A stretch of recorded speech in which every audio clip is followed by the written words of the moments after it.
Tuhan ini aku utusan. Jadikan Shalom sahabat online church ministry dimanapun Anda berada.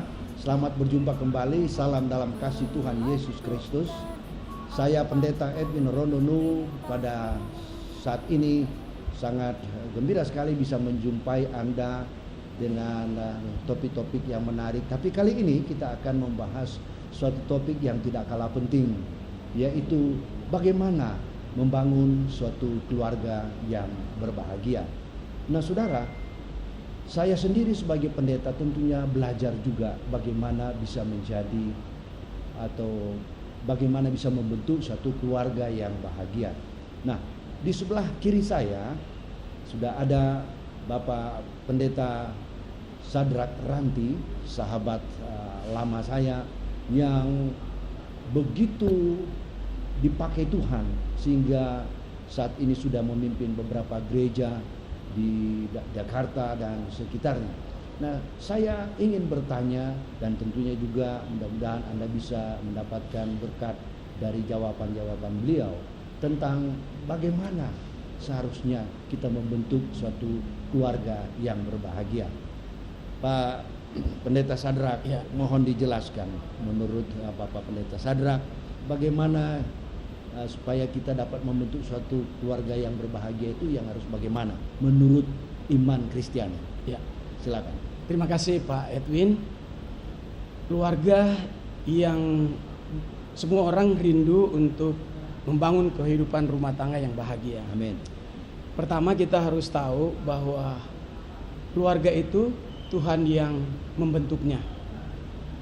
Dan untuk membangun keluarga yang bahagia, yang harmonis, sebetulnya sederhana Pak Edwin. Yang pertama, suami harus mengasihi istri. Dan istri harus tunduk kepada suami.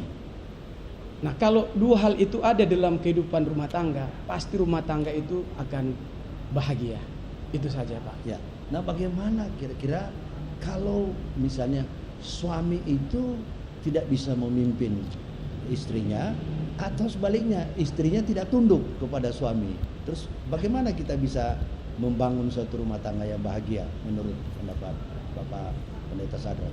Ya, kalau suami tidak mengasihi istri, kemudian istri tidak tunduk kepada suami, ya, saya pikir itu ada sesuatu yang salah dalam keluarga itu. Kalau misalnya dua hal itu tidak ada, yang sudah pasti kalau istri tidak tunduk kepada suami dan suami tidak mengasihi istri, yang ada adalah pertikaian terus Pak, bentrok terus, hidup selalu ada konflik, ya, di dalam keluarga.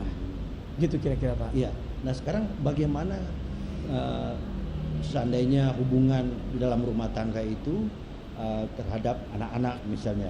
Nah, biasanya ada yang disebut ini anak papa, yang satu anak mama. Jadi sering ada perbedaan treatment atau perilaku kita terhadap seorang anak yang lebih kita sayangi, ada yang ini ibu yang lebih sayangi atau bagaimana kita bisa membentuk rumah tangga kalau misalnya ada semacam itu. Pak Edwin, kalau di dalam keluarga itu ada anak emas, ada anak kesayangan. Kalau itu sudah terjadi dalam keluarga, itu akan terjadi seperti kisah mengenai Esau dan Yakub. Ya. Jadi yang satu sayang sama anak yang satu sayang sama anak yang satu. Apa yang terjadi kalau pilih kasih? Ya, di dalam keluarga itu udah pasti akan ada ketidakharmonisan. Ya, dan itu tidak boleh terjadi dalam keluarga. Kalau keluarga bahagia, suami istri harus memandang anak itu sama. Ya, harus mengasihi sama. Kalau anak yang satu dikasih 500.000, anak yang satu juga harus diperlakukan sama. Ya, jangan karena warna kulitnya hitam lalu yang satu putih lalu ada diskriminasi di sana. Itu tidak boleh. Ya. Bagaimana seandainya di dalam rumah tangga itu suami dan istri itu berbeda keyakinan. Bagaimana kita bisa mencapai satu rumah tangga yang berbahagia kalau seandainya secara iman saja sudah berbeda? Karena bukan tidak mungkin juga ada di dalam masyarakat yang mengalami hal seperti itu. Ya, memang Alkitab sudah beritahu, ya, terang dan gelap nggak bisa bersatu.